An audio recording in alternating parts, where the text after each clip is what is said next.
दोस्तों, तो आज हम देखेंगे कि कंस्ट्रक्टर कैसे डिक्लेयर किया जाता है और उसके टाइप्स कौन से हैं। तो सबसे पहले शुरुआत करते हैं क्लास बनाने से। तो हम यहाँ पे एक फन नाम का क्लास बनाएंगे। तो कंस्ट्रक्टर बनाने के लिए दो रूल्स है। एक तो कंस्ट्रक्टर का नाम और जो भी हमारे क्लास का नाम है वो दोनों सेम होने चाहिए। और उसके बाद दूसरा रूल ये है कि कंस्ट्रक्टर का कोई भी रिटर्न टाइप नहीं होता। तो आइए देखते हैं कि उसे कैसे डिक्लेयर किया जाता है। तो यहाँ पे सबसे पहले आएगा एक्स स्पेसिफायर, उसके बाद हमारे कंस्ट्रक्टर का नाम जो कि हमारे क्लास का नाम होगा। तो देखिए हमारा कंस्ट्रक्टर बन गया है। तो कंस्ट्रक्टर जब भी कॉल किया जाता है वो ऑब्जेक्ट के बनते ही कॉल किया जाता है। तो यहाँ पे मेन मेथड में हम जब भी उस क्लास का ऑब्जेक्ट बनाएंगे, जैसे कि मैं यहाँ पे बना रही हूँ फन क्लास का ऑब्जेक्ट, तो ये ऑब्जेक्ट बनते ही ये कंस्ट्रक्टर कॉल हो जाता है। तो इसे हम वेरीफाई करने के लिए इस कंस्ट्रक्टर में कुछ प्रिंट कर लेते हैं, जैसे कि दिस इज कंस्ट्रक्टर।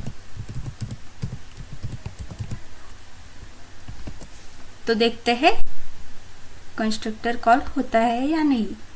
देखिए यहाँ पे दिस इज कंस्ट्रक्टर करके प्रिंट हो गया, इसका मतलब ये कंस्ट्रक्टर कॉल हो गया। तो बेसिकली कंस्ट्रक्टर दो तरीके के होते हैं, एक तो डिफॉल्ट कंस्ट्रक्टर और दूसरा पैरामीटराइज कंस्ट्रक्टर, जिसे यूजर डिफाइंड कंस्ट्रक्टर भी कहा जाता है। तो डिफॉल्ट कंस्ट्रक्टर मतलब जेवीएम जो खुद जनरेट करता है। जब भी हमारे क्लास में कोई भी कंस्ट्रक्टर अवेलेबल नहीं होता तो जेवीएम खुद से एक कंस्ट्रक्टर जनरेट करता है, तो उसे डिफॉल्ट कंस्ट्रक्टर कहा जाता है।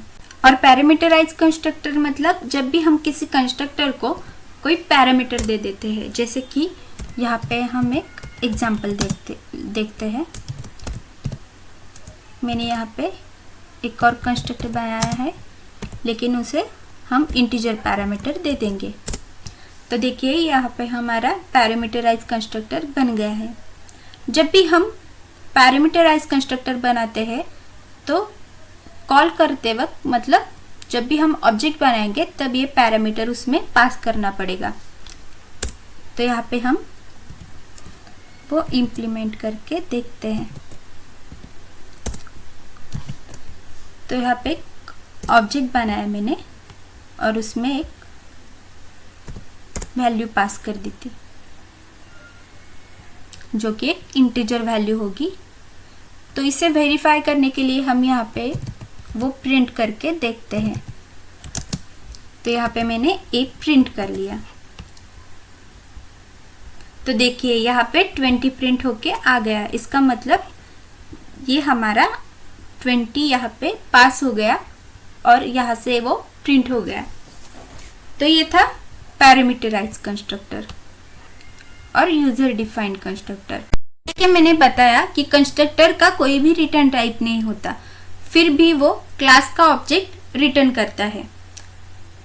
और कंस्ट्रक्टर का यूज इसलिए होता है कि जब भी हमें कोई कोड ऑब्जेक्ट क्रिएशन के वक्त ही एग्जीक्यूट करना होता है, वो कोड हम कंस्ट्रक्टर में लिख सकते हैं। तो आगे के वीडियोस में हम देखेंगे कि इंस्टेंस ब्लॉक और स्टैटिक ब्लॉक क्या होता है। So thank you guys for watching.